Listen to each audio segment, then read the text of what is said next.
The wolf lifted its head beneath Saniva's last blanket, and its silver eyes fixed on her as if it knew her name. She froze beside the narrow road, one hand still gripping the frayed edge of the wool. A few minutes earlier, she had been walking home with that blanket wrapped tightly around her shoulders, guarding the only warmth she owned against the cold. Then she had seen the enormous black wolf lying beside an old stone wall. She should have kept walking. Everyone in the village knew wolves from the northern forest were dangerous, and Saniva had already learned what kindness could cost a poor Omega. 3 days earlier, the widow who employed her had died, leaving Saniva without work. That morning, her landlord had given her until the end of the week to pay what she owed. The few coins in her pocket had to last until she found another position. The blanket had been her mother's. It was old, patched twice near one corner, but when winter came, it was sometimes the difference between sleeping and shivering until dawn. Yet the wolf had looked worse than she felt. Its breathing was shallow. Mud darkened its thick fur, and one powerful foreleg rested awkwardly against the ground. Saniva had crouched several feet away and waited for it to frighten her off. Instead, the animal had simply watched her.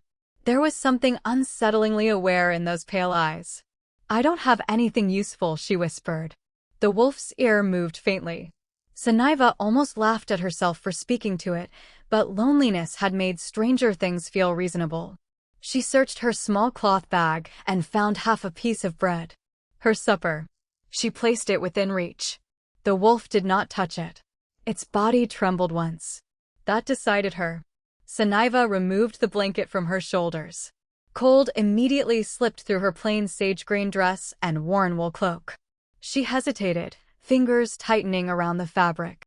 Her mother had wrapped this same blanket around her when Saniva was a child. It was one of the last things she possessed that belonged to a life in which she had been somebody's beloved daughter instead of an unwanted Omega surviving from one temporary job to another. "You had better live," she murmured. Then she laid it over the wolf. The animal went utterly still. Saniva carefully tucked the wool around its broad body without touching the injured leg. When she started to rise, a low sound came from its throat. Not a growl. Almost a protest. "I can't stay." The silver eyes followed her. "Someone will come along. And you have fur. I have terrible judgment." Still, she remained another minute. Then 2. Finally, she left the bread beside the wolf and forced herself toward the village, refusing to look back until she reached the bend. When she did, the wolf was still watching her from beneath the blanket. By nightfall, Saniva regretted nothing except how cold her cottage had become. She sat near the tiny hearth with her hands around a cup of hot water because she had no tea left and considered tomorrow. She would ask at the bakery first. Then the healer's house. If neither needed help, perhaps the castle kitchens were hiring, though royal servants rarely chose an Omega without a family name to recommend her. A sudden sound interrupted her thoughts. 3 deliberate knocks struck the wooden door. Saniva stared at it. No one visited her after dark. The knocks came again, slower this time. She crossed the small room and lifted the latch, keeping the door open only a few inches. A towering man stood outside. Long black hair fell over the shoulders of black royal armor, its polished metal catching the firelight from behind her. A heavy fur mantle framed his broad shoulders, and a deep crimson cloak flowed behind him. At his side hung a king's sword. Saniva's breath stopped when she recognized the royal crest worked into the armor. She had never seen Alpha King Orinth this close, but every person in the northern territories knew his face. His expression was severe, almost unreadable, yet his eyes held her with an intensity that made her forget the cold. Silver eyes. Saniva's fingers tightened around the door. Then she noticed what he carried folded carefully across one armored forearm. Her mother's blanket. "This belongs to you," the Alpha King said. Saniva could only stare. Orinth looked down at the worn wool, then back at the penniless Omega who had surrendered her last warmth to a dying wolf. His voice lowered. "And I need to know why you gave it to me." Saniva forgot how to answer a king. Her gaze moved from Orinth's face to the faded blanket resting across his armored arm, searching for some ordinary explanation that would make the impossible seem sensible. None came. You were the wolf, she finally whispered. Orinth did not deny it. Yes. The single word unsettled her more than a speech could have. She opened the door another few inches, then stopped herself. This was the Alpha King. Men with titles did not appear at poor cottages after dark to return blankets. Kings certainly did not explain themselves to Omegas. I did not know, she said. Would it have changed your decision? Sunniva considered the question carefully. I probably would have been more frightened. Something shifted in his expression, so slight she almost missed it. But would you have left me there? No, his eyes remained on hers.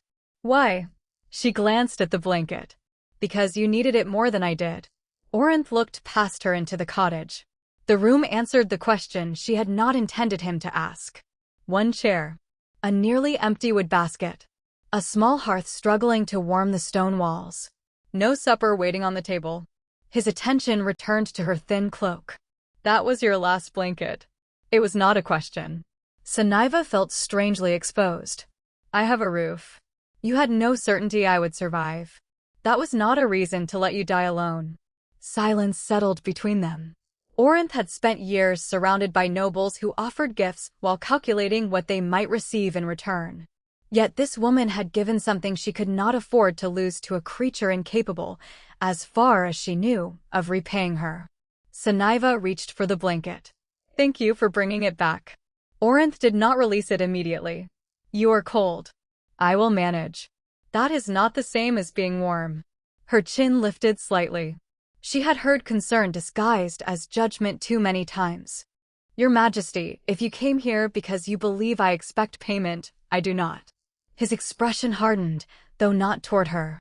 Who taught you that kindness creates debt? The question struck somewhere she kept carefully guarded. Sunniva lowered her eyes. Life, mostly. Orinth released the blanket. She drew it against herself, and for one brief moment the familiar scent of old wool was mixed with pine and something wild she remembered from the roadside. Proof that the impossible had truly happened. Then allow me to make one thing clear, he said. I do not consider your kindness a debt I can settle with coins. Sunniva looked up again. Then why are you here? Orinth seemed almost surprised by the question. Before he could answer, hoofbeats sounded beyond the cottage. Sunniva stiffened.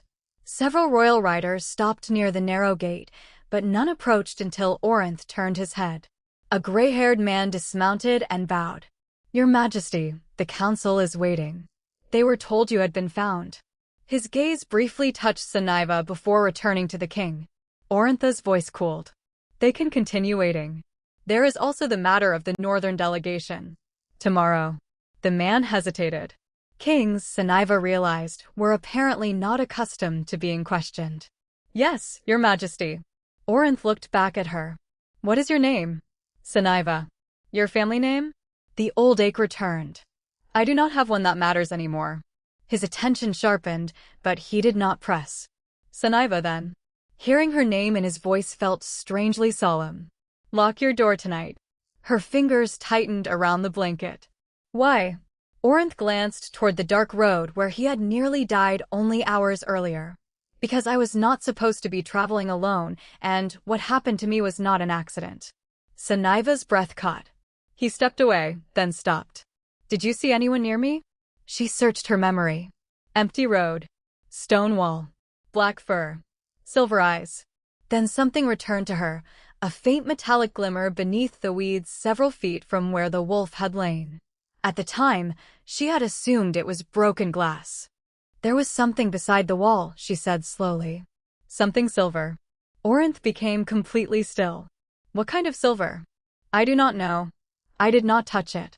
For the first time that night, the Alpha King looked genuinely disturbed. He turned toward the gray-haired man. Send no one to that road until I give the order.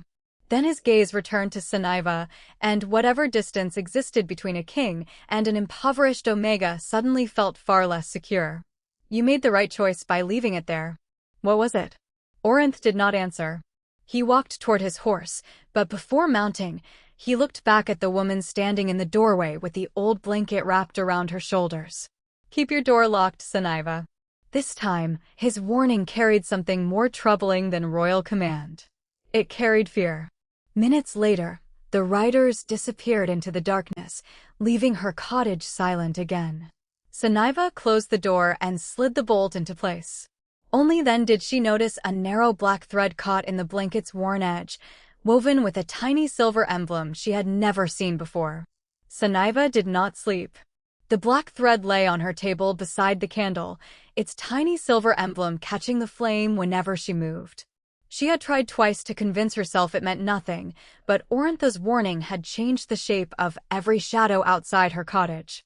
By sunrise, she had made her decision. She would not wait for danger to explain itself. She wrapped the thread in a scrap of cloth, tucked it into her pocket, and walked toward the castle.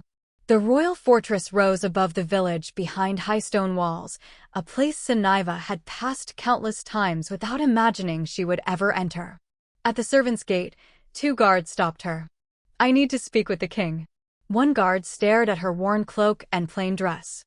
"The king? About what happened on the northern road yesterday." That changed his expression. Sunniva removed the wrapped thread but kept it in her palm. "Tell him I found something in my blanket." She expected laughter. Instead, the guards exchanged a look, and within minutes the gray-haired man from the previous night appeared. "I am Lord Corvin," he said. "Show me." Sunniva hesitated. Orinth had specifically ordered that no one approach the road. He had not told her whom to trust. "I would rather give it to His Majesty." Corvin studied her for a moment, then nodded. "Good answer." He escorted her through corridors broader than her entire cottage. Servants slowed when they saw her. Nobles looked openly at the unknown Omega walking beside the king's advisor, but Sunniva kept moving. She had not come to be accepted by them. She had come because keeping silent might place someone in danger. Orinth was standing over a table covered with maps when she entered a private council chamber. His black armor was gone, replaced by a dark formal coat, but he seemed no less imposing. The instant he saw her, his attention shifted completely. "Sunniva, Your Majesty." She placed the cloth on the table and unfolded it. Orintha's expression changed. Corvin inhaled sharply. "Where did you find this?" Orinth asked. "Caught in the blanket after you returned it." He reached toward the thread, then stopped before touching it. "You were right not to handle the silver emblem." Sunniva looked between the 2 men. "What is it?" Corvin answered carefully. "A royal courier mark." "That does not sound dangerous."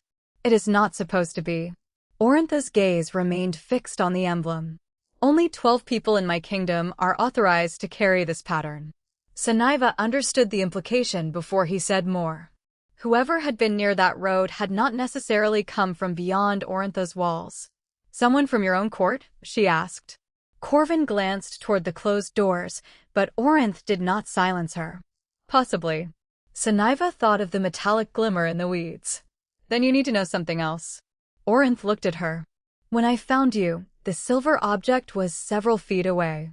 But this thread was caught in my blanket afterward. If it came from the same person, whoever wore it must have been close enough to you for the thread to catch on your fur before I arrived." Corvin stared at her. Orintha's eyes narrowed, not with anger but concentration. Sunniva suddenly worried she had spoken too boldly. "I may be wrong." "No," Orinth said. "Everyone else has been asking who found me.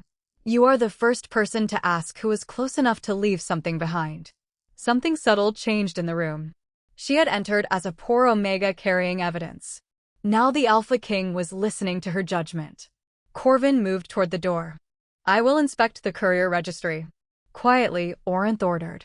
When they were alone, Sunniva reached for her empty cloth. "Then I should go." "Go where?" "To find work." Orintha's expression tightened. "After someone connected to my court may have seen you beside me? I cannot stop living because something frightening might happen. And I cannot pretend your involvement ended when you walked away from that road." Sunniva met his gaze. "I did not ask to become involved." "I know." His answer came without defensiveness. That surprised her. Orinth stepped away from the table. "The castle infirmary needs an assistant. It is paid work. My royal steward, Aldrich Kedron, oversees household appointments. I will have him authorize your placement. You may accept or refuse. If you accept, you will remain inside guarded walls while Corvin determines what this emblem means. Saniva searched his face for command disguised as generosity. Is this repayment? No, pity? No, then why offer it? Orinth paused. Because you need work, I need you somewhere safe, and you have already demonstrated better judgment than several people currently advising me. Despite herself, Saniva almost smiled. Almost. I will speak to the healer. If she wants me, I will work. Agreed. He did not order her to stay. He let the choice remain hers. Saniva turned toward the door, then stopped when Orinth spoke again. Saniva. She looked back. The king was holding the tiny silver emblem beneath the morning light. Last night, you saved my life without knowing who I was. This morning, you may have saved me from trusting the wrong person. Outside the chamber, footsteps suddenly approached. Corvin entered, his face drained of color. In his hand was the royal courier registry. Your Majesty, he said quietly. One of the 12 courier marks is missing. Orintha's expression became still. Whose? Corvin looked at Saniva before answering. The mark assigned to the king's own household. Corvin's words left the chamber colder than silence. Orinth took the registry and studied the broken seal beside one name, while Saniva remained near the door, suddenly aware that the danger she had found beside an empty road reached directly into the king's private household. Who had access to it? Orinth asked. Your household officers, 3 senior attendants, and anyone granted temporary authority through the royal steward, Corvin replied. Then nobody is accused until we have proof. Orinth closed the registry. Saniva noticed the restraint in his voice. A frightened ruler might have ordered arrests. Orinth chose questions instead. And Saniva? Corvin asked. Orinth looked toward her. Saniva makes her own decision. The words mattered more than he could know. She had spent years being told where an Omega belonged, what work she should accept, how grateful she ought to be for scraps of security. Yet the most powerful man in the kingdom had just refused to decide for her. I will take the infirmary position, she said. Temporarily. Until this is understood. Orinth inclined his head. Temporarily. By midday, Saniva was working beneath Mistress Bryn, the castle's senior healer, a practical woman with silver threaded through her dark hair and little patience for court gossip. Earlier, at the infirmary entrance, a silver-haired court official had handed Bryn Saniva's authorization. Aldrich Kedron, royal steward, he had introduced himself pleasantly. His eyes had rested on Saniva for a moment longer than courtesy required. His Majesty has taken an unusual interest in your safety. At the time, Saniva had assumed he was merely curious about the unknown Omega the king had brought inside the castle. Bryn did not care that Saniva had arrived under royal protection. She handed her clean linens, showed her where dried herbs were stored, and watched how she worked. Saniva preferred it that way. She wanted usefulness, not favor. Hours passed before she noticed something strange. A young stable worker came in with irritated hands after spending the morning cleaning the king's saddle from the previous day. Bryn assumed the cleaning solution had caused it, but Saniva recognized the faint bitter scent clinging to the cloth he carried. She had smelled it on Orintha's blanket. Wait, she said before Bryn could discard them. Bryn raised an eyebrow. Saniva brought the gloves closer without touching the stained leather. This smell was on the king when I found him. Bryn's expression sharpened immediately. You are certain? Yes. Bryn placed the cleaning cloth inside a covered ceramic basin and sent for Corvin. The discovery traveled no farther. That evening, Orinth entered the infirmary alone. His presence seemed too large for the modest room, even without armor.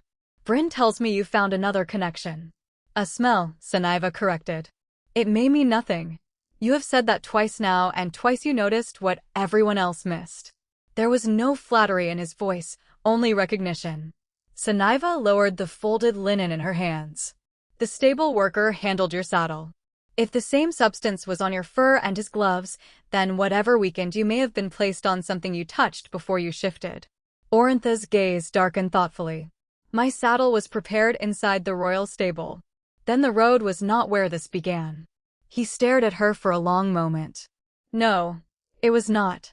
The realization changed the investigation. Someone had not merely followed the king into the countryside. Someone had prepared for him before he ever left the castle. Sunniva felt the danger move closer around them, but something else changed too. Orinth was no longer treating her as someone accidentally caught inside his problem. He was listening because she had earned his trust. "You should tell Corvin to question the stable worker gently," she said. "Why?" "Because if he touched the saddle without knowing what was on it, frightening him may only make him remember what he thinks you want to hear." Orinth's eyebrows lifted slightly. "You are giving your king instructions." Sunniva's stomach tightened. "I apologize." "Do not." The answer came immediately. "You are right." For the first time, she saw something beneath his intimidating stillness, a ruler willing to change course when another person saw more clearly. Then Bryn returned carrying the covered basin. "Your Majesty, I tested the residue." Orinth turned. "And? It is not poison." Relief barely had time to enter Sunniva's chest before Bryn continued. "It is a rare shifter suppressant. Contact with a sufficient amount can weaken a shifter's control over the change between forms, while smaller residue may irritate ordinary skin." Orinth went motionless. Sunniva remembered the wolf beside the wall, unable to rise, trapped beneath black fur. "Someone wanted you unable to shift back," she whispered. "It appears so," Bryn said. Orinth looked toward the darkening windows. "Then whoever arranged this expected me to disappear as a wolf." Sunniva suddenly remembered something from the road. Not the silver glimmer. Something she had dismissed because it had seemed ordinary. "There were wagon tracks," she said. Both of them looked at her. "Near the wall." Deep tracks, as though the wagon was heavy. They turned off the main road toward the old quarry. Orinth's expression changed. "That quarry has been abandoned for 15 years. Corvin appeared in the doorway moments later, summoned by a guard, and Orinth gave his order. "No arrests. No announcement. Quietly watch the quarry and every person with access to my stable." Then he turned to Sunniva. "You have done enough." She heard protection in the words, but she also heard dismissal, and this time she refused it. "Not if I am the only person who remembers exactly where those tracks began." Orinth stared at her. "I will not send you into danger. I did not ask you to. I am asking to mark the place on a map." Silence passed between them before Orinth slowly nodded. "Very well." Corvin spread a local map across the infirmary table. Sunniva stepped beside the Alpha King and placed one finger on the road where she had surrendered her last blanket. Then she traced the route toward the quarry. Corvin's face tightened. "Your Majesty, this road does not only lead to the quarry." Orinth followed the line northward. Beyond the abandoned quarry stood a small symbol stamped into the map, a royal hunting lodge. Corvin spoke quietly. "Only members of the king's household have keys." Sunniva looked at Orinth and saw the truth settle behind his silver eyes. Whoever had left him helpless beside that road had not simply wanted the Alpha King gone. They had expected to take him somewhere afterward. The hunting lodge had not been abandoned at all. By dawn, Corvin's watchers had returned with news that a lamp had burned behind its shuttered windows shortly before midnight, and fresh wagon tracks crossed the supposedly unused grounds. Orinth ordered the lodge watched but untouched. Whoever had arranged his disappearance still believed the plan had failed only because he had escaped. Revealing how much the king knew would destroy that advantage. Sunniva understood the reasoning, yet the knowledge did little to ease the tightness in her chest. She spent the morning in the infirmary beside Bryn, sorting herbs and cleaning glass bottles, determined to earn every coin of her new position. Near noon, the young stable worker returned. His name was Tobin, and fear had made him pale. "They told me the king wanted to know who prepared his saddle," he said. Sunniva set down the linen she was folding. "Do you remember?" "I prepared it. But it had already been moved when I arrived." "Moved from where?" "The locked tack room." Sunniva did not press him. She remembered her own advice to Orinth. Let frightened people remember without giving them an answer to repeat. "Was anything unusual?" Tobin frowned. "The buckle. What about it?" "It was polished." He seemed embarrassed by how insignificant that sounded. "His Majesty's saddle has an old silver buckle. I polish it every 4th day." Someone had already done it. Sunniva's pulse quickened. The suppressive compound had been found on the gloves Tobin used to handle that saddle. Who keeps the tackroom key? The stable master keeps one key. Royal Steward Aldrich Kedron keeps the only duplicate because his office controls access to the king's private equipment. Sunniva thanked him and immediately found Corvin. Within an hour, another piece shifted into place. Royal Steward Aldrich Kedron had authorized servants to prepare the hunting lodge 2 days before Orintha's disappearance, claiming the king intended to use it privately. Orinth had issued no such order. Still, he refused to condemn the steward without proof that the authorization had come from him rather than through forged instructions. Aldrich himself denied issuing the order and produced routine household records showing that several clerks could prepare documents under his authority. The explanation was plausible enough that Orinth refused to treat suspicion as guilt. That evening, Sunniva was summoned to a small council chamber. Orinth stood beside the fireplace with Corvin and Bryn. On the table rested the black thread, the silver courier emblem, and a copy of the lodge order. The handwriting belongs to the steward's clerk, Corvin said. He admits writing it, but claims he copied instructions bearing the royal household seal. Then someone used my authority to prepare the place where they intended to take me, Orinth said. Sunniva studied the order. Something troubled her. Why prepare the lodge at all? 3 faces turned toward her. If someone wanted you gone, there were easier places to hide a missing wolf. Why take you to a royal property where servants might remember seeing something? Orintha's eyes narrowed thoughtfully. Because perhaps hiding me was not the purpose. Sunniva looked again at the document. What happens if the Alpha King disappears, but is not confirmed dead? Corvin answered first. The council cannot crown a successor. Royal authority passes temporarily to a regency. The room went silent. Orintha's expression hardened.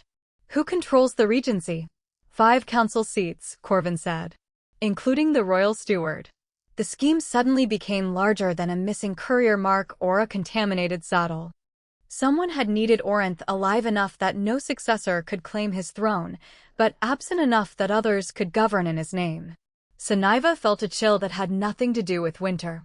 Then the lodge was not a grave, she said quietly. It was a cage. Orinth looked at her, and for several seconds no one spoke.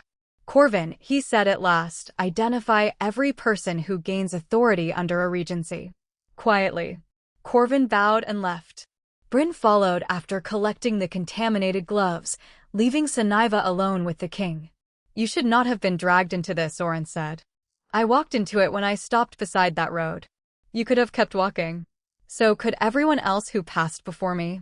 Something painful moved through his expression. Sunniva realized he had thought about that. Perhaps many people had passed the helpless black wolf and chosen not to see him. You stopped, he said. Because you needed help. You had almost nothing. Having little does not make kindness impossible. Orintha's gaze lowered briefly. No. Apparently it makes kindness expensive. He crossed to the table and placed a small leather purse beside her. Sunniva immediately stiffened. I told you I do not want payment. It is not payment. Then what is it? Your first week's infirmary wages. In advance, because Bryn informed me you would refuse charity. Sunniva stared at him, then despite herself felt warmth touch the edge of her guarded heart. He had listened. More importantly, he had respected the boundary she had given him. She took the purse. Then I earned this? Bryn says you earned half of it before breakfast. A faint smile almost reached his face. The moment was small, but something between them changed. Not debt. Not obligation. Respect. Then Corvin returned much sooner than expected. He closed the door behind him and placed another document on the table. There is a problem. Orinth read it once, and every trace of softness vanished from his expression. What is this? A petition submitted to the council this morning. It claims your disappearance proves your shifting sickness has become unstable and that temporary royal authority should be transferred for the safety of the kingdom. Sunniva's heart sank. But you returned. Exactly, Corvin said. Which means whoever submitted this expected him not to. Orinth looked at the signature at the bottom of the petition. Then he slowly raised his eyes. This was filed yesterday afternoon. Sunniva understood before anyone explained it. Yesterday afternoon, while she had still been kneeling beside a dying black wolf on an empty road, someone inside the castle had already begun taking the Alpha King's throne. The petition carried the seal of Lord Marius, the senior counselor responsible for royal succession law. Orinth read the name twice before setting the document down. Marius has served this crown for 23 years, he said. Corvin's expression remained grave. Which is precisely why accusing him without proof would divide the council. Sunniva understood the trap. If Orinth acted too quickly, whoever had planned his disappearance could portray him as unstable. If he did nothing, the conspiracy remained inside his government. Then do not accuse him, she said. Orinth looked at her. Make him explain something only the person behind the petition would know. Corvin leaned closer. What? Sunniva touched the edge of the document.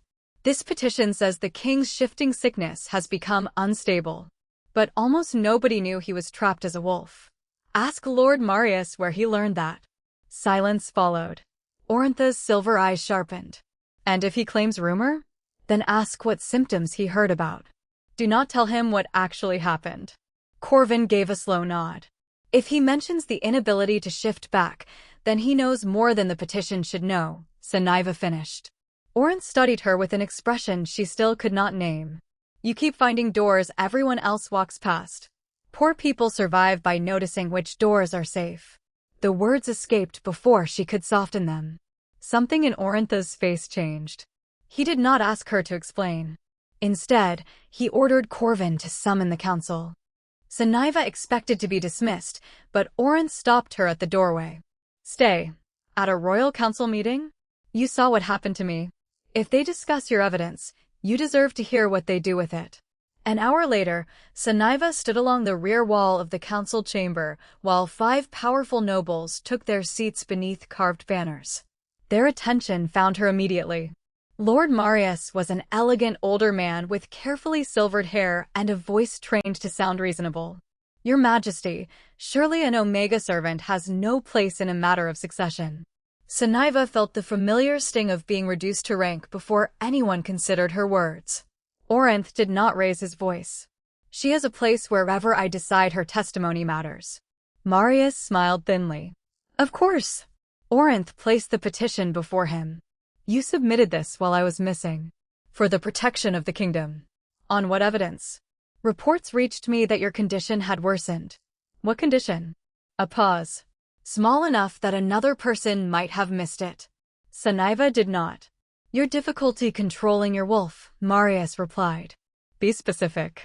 The counselor's confidence flickered. I was informed you might become unable to return to human form. Nobody moved. Corvin lowered his eyes toward the table. Orinth remained frighteningly calm. Who informed you? Marius hesitated. I cannot recall the original messenger. Interesting, Orinth said. Because no public report mentioned that symptom. Marius's face lost a trace of color. Then perhaps I misunderstood. Perhaps. Orinth did not arrest him. He did something more dangerous. He let the uncertainty remain visible to everyone in the chamber. The other counselors began looking at Marius differently. For the first time, suspicion had moved away from Sunniva and toward someone powerful. Then Marius turned to her. This girl appears from nowhere, claims to rescue the king, produces convenient evidence, and suddenly stands inside royal councils. Has anyone considered that she may be the one manipulating His Majesty? The accusation struck exactly where Sunniva was most vulnerable. She had no family name. No title. No witnesses to her intentions. She could feel the room reconsidering her. Orintha's jaw tightened, but before he could speak, Sunniva stepped forward. Then investigate me. Marius blinked. What?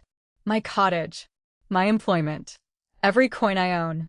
Ask where I was before I found the wolf. Ask Mistress Bryn what I have done since entering the castle. If I am lying, prove it. She looked directly at him. But when you finish investigating me, you still have to explain how you knew the king could not shift back. The room became utterly still. Orintha's gaze remained on her, and something unmistakable entered it now. Pride. Not possession. Not gratitude. Recognition. Marius said nothing.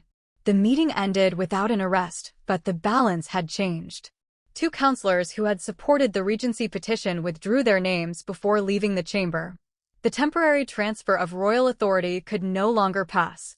Outside, Sunniva released a breath she had been holding for what felt like an hour. Orinth joined her beneath the stone archway. "You did not need me to defend you. I appreciated knowing you would have." He was silent for a moment. There is a difference between protecting someone and believing they are helpless. Sunniva looked at him. "Yes, I am beginning to understand that difference." Before she could answer, Corvin hurried toward them carrying a small wooden box recovered from the hunting lodge. Inside were copies of the regency petition, records of payments to unknown servants, and one folded note bearing no signature. Corvin opened it carefully. The message contained only a few words: "Keep the king alive until the Winter Council recognizes the regency." Sunniva felt the remaining warmth leave her hands. Orinth read the note, then looked toward the council chamber where Marius had just disappeared. "This proves the purpose," he said. "But not who commanded it." Corvin turned the note over. A faint mark had been pressed into the wax that once sealed it. Sunniva leaned closer, and her breath caught. She had seen that symbol before. Not on the road. Not in the castle. It had been stitched into the corner of her mother's old blanket for as long as she could remember. Sunniva crossed the castle in silence, with her mother's blanket clutched against her chest. Orinth and Corvin followed her into the small infirmary room she had been given, but neither hurried her when she spread the worn wool across the narrow bed. Near one corner, almost hidden beneath years of careful repairs, pale silver thread formed the same mark pressed into the missing wax seal. Sunniva traced its edge without touching the embroidery itself. "My mother told me it was only a family stitch," she said. "She used to put it on things she wanted me to keep." Corvin leaned closer, his face tightening. "I have seen this mark in the royal archives." Sunniva turned. "Not merely as decoration," Corvin added. "The old wardens concealed authentication marks inside ordinary possessions when written records became dangerous. No two were made exactly alike." Sunniva looked down at the faded silver stitching. "My mother never let me repair this corner. Even when the thread loosened, she insisted that I leave it untouched." "Where?" "On documents from the old wardens of the crown." Orinth went still. Corvin explained that decades earlier, the wardens had protected royal shifters during moments when transformation left them vulnerable. They had also guarded the formulas for suppressive compounds, because such medicines could save an injured shifter when properly used or become dangerous in the wrong hands. The order had been dissolved after accusations of treason nearly 20 years ago. Most records had vanished with it. Sunniva felt the room tilt around one terrible possibility. "My mother was not a servant, was she?" "I do not know yet," Corvin said. "But this symbol was never used casually." Sunniva looked down at the blanket. Memories returned with altered meaning, her mother refusing to discuss the years before Sunniva's birth, changing villages twice, warning her never to show strangers the silver stitching. Sunniva had believed those were habits born from poverty. Now they looked like fear. The note from the lodge used the same mark, Orinth said carefully. "That does not mean your mother was connected to what happened to me. But someone connected to the wardens is." "Possibly." Sunniva lifted her eyes. "Then I want the truth." Orintha's first instinct appeared in his face before he spoke. He wanted to remove her from the danger. She saw him recognize that instinct and stop himself. "What do you want to do?" he asked instead. The question steadied her. "Find out who my mother was." Corvin searched the restricted archives that afternoon. Sunniva went with him by choice, while Orinth remained at council deliberately behaving as though the investigation had stalled. The strategy produced its own consequence. If the conspirators believed the king had learned nothing from the lodge, they might make another move. In the archives, hours of dust and old ledgers yielded almost nothing until Sunniva noticed that several pages had been cut from a warden registry. "Someone removed these," she said. Corvin examined the binding. "Recently." A faint trace of black thread remained caught beneath one damaged stitch. The same kind that had been trapped in her blanket. Sunniva's pulse quickened. Whoever had lost the thread near Orinth had also searched these records. They were looking for something, she said. Or someone. Corvin checked the surviving names before and after the missing pages. The removed section covered the final 7 members of the order. If Maeve was one of them, Corvin said, glancing toward the blanket, whatever she concealed in that stitching may have been intended to verify something the official records could not. Sunniva stared at the gap. Can you read it? Sunniva asked. Corvin shook his head. Not without knowing Maeve's method. Including my mother? If she belonged to them, perhaps. Footsteps sounded beyond the archive door. Corvin immediately closed the ledger. Orinth entered, his expression controlled but urgent. Marius has disappeared. From the castle? Corvin asked. No. That is the problem. Every gate has been watched since the council meeting. Sunniva understood. Then he is still inside. Orinth nodded. And someone entered the royal records chamber less than an hour ago using a household key. Corvin looked toward the damaged registry. The conspiracy was no longer retreating. It was cleaning its tracks. Sunniva closed her fingers around the blanket she had brought with her. If Marius knows this symbol matters, he may know what was removed from those pages. Orinth stepped closer. Which makes him dangerous to whoever truly planned this. Sunniva met his gaze. Then finding him may save more than your throne. For a moment, Orinth said nothing. Then he reached into his coat and placed a small object on the archive table. It was a silver pendant recovered from Marius's abandoned council robe. Its face bore the warden symbol. Sunniva's breath caught, but Orinth turned it over. On the back was a name engraved in tiny letters. Sunniva stared until the letters blurred. It was her mother's name. This does not prove what it looks like, Orinth said immediately. Sunniva swallowed the fear rising in her throat. No, she had spent too much of her life letting other people define what fragments of truth meant. So we do not guess. She folded the blanket over her arm and lifted her chin. We find Marius, and we make him tell us why he was carrying something that belonged to my mother. Orinth looked at her not as a frightened Omega he needed to shelter, but as a woman choosing to walk toward her own unanswered past. Together, he said. Before Sunniva could answer, the archive door opened again. Mistress Bryn stood there holding a sealed envelope. This was delivered to the infirmary for Sunniva. No sender was written on it. Sunniva broke the plain wax and unfolded the single sheet inside. The message contained one sentence. If you want to know why your mother disappeared from the wardens, come to the old chapel before the winter council meets. Sunniva read the message twice, then folded it with deliberate care. I am going. Orinth's answer came just as quickly. Not alone. She expected an argument about protection, but his expression told her something had changed. He was not trying to make the decision for her. He was choosing his own place beside it. The old chapel stood less than half a mile beyond the castle's western wall, abandoned since the newer royal sanctuary had been built. Corvin positioned trusted guards beyond sight while Sunniva and Orinth entered together. Inside, rows of dusty benches faced a faded stone altar. A man stepped from behind it. Lord Marius looked exhausted rather than triumphant. You brought the king. I chose to, Sunniva said. Marius gave a humorless nod. You sound like your mother. Sunniva's heart tightened. Why did you have her pendant? Because she gave it to me the night she saved the crown. Orinth became completely still. Marius slowly placed both hands where they could be seen. 20 years ago, the wardens discovered that several council families were secretly preserving the formula for a shifter suppressant. Your father ordered an investigation. Before testimony could be given, evidence disappeared and the wardens were accused of treason. He looked at Sunniva. Your mother, Maeve, discovered who had altered the records. She refused to reveal the evidence because she learned she was carrying you. Sunniva struggled to breathe evenly. Why would that matter? Because Maeve had discovered enough to destroy several powerful families represented on the Winter Council. When she learned she was carrying you, she understood they could use her unborn child to force her silence. Sunniva stared at him. So she ran. She chose you. The words landed differently than Sunniva expected. All her life, she had believed her mother's secrecy meant shame. Now she understood it as protection. And you? Orinth asked. Marius lowered his eyes. I helped Maeve disappear. I kept her pendant as proof of our agreement. Years later, when she died, I assumed the secret had died with her. Until someone used the warden formula on me, Orin said.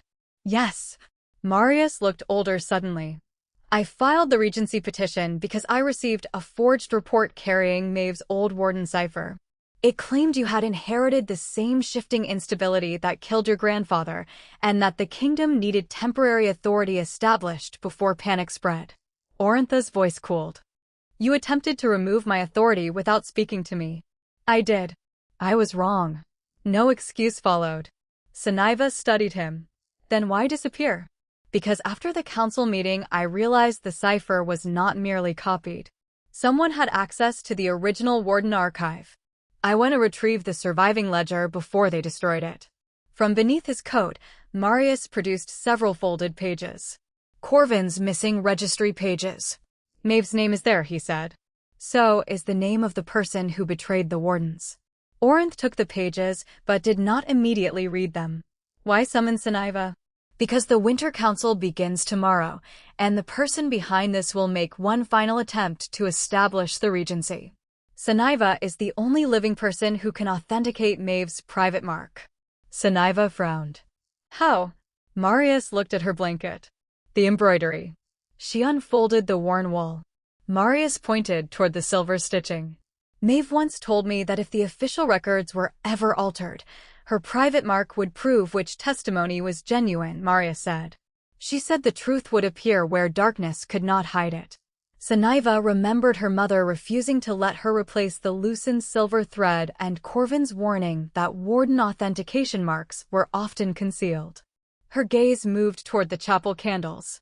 Orinth understood without being asked and lit 3 of them. Sunniva raised the blanket between herself and the flames. For years she had seen only the small warden emblem. Now another pattern emerged around it, hidden within the weave, a crown encircled by 7 tiny stars. Marius closed his eyes briefly. There it is. Orinth looked at him. What does it mean? It is Maeve's authentication seal, Marius said.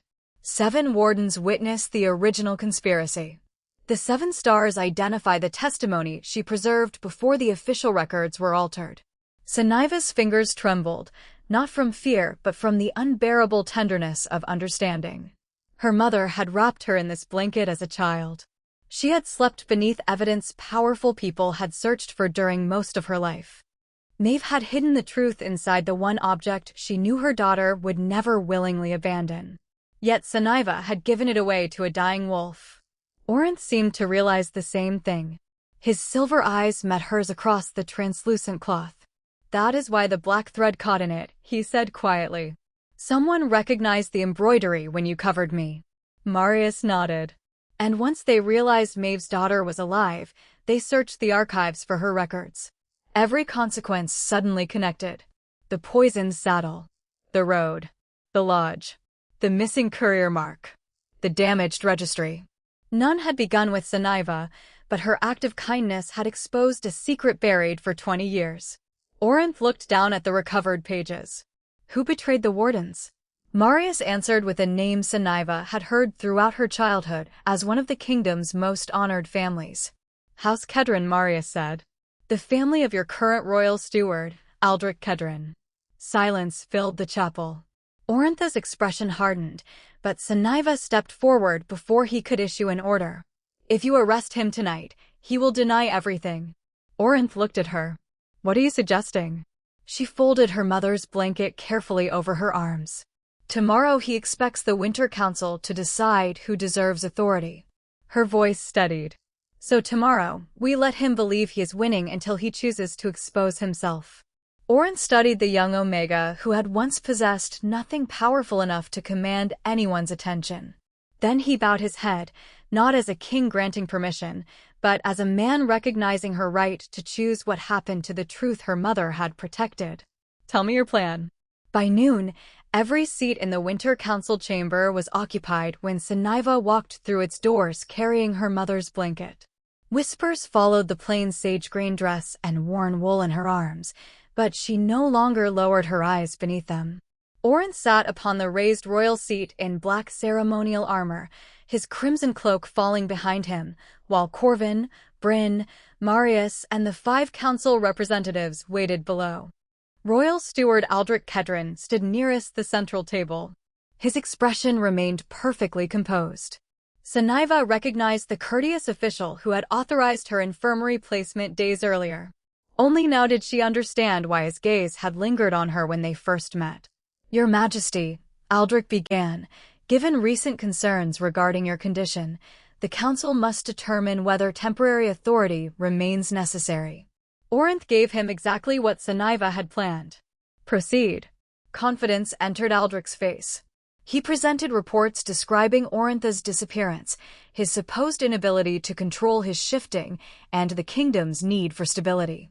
Then he produced the original regency petition. Fortunately, Lord Marius acted before the situation became public. Marius said nothing. Aldrich turned toward the council. "The evidence is clear." "Not yet," Sunniva said. Every face turned toward her. Aldrich's expression tightened. "This is a royal proceeding. Then royal evidence should matter." She placed the blanket on the central table. "Do you recognize this?" "An old blanket. Nothing else."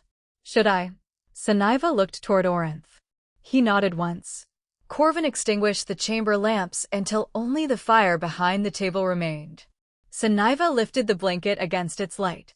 The hidden crown and 7 stars appeared within the weave. A murmur moved through the council. Aldrich stepped backward before catching himself. "It was enough." "Interesting," Sunniva said softly.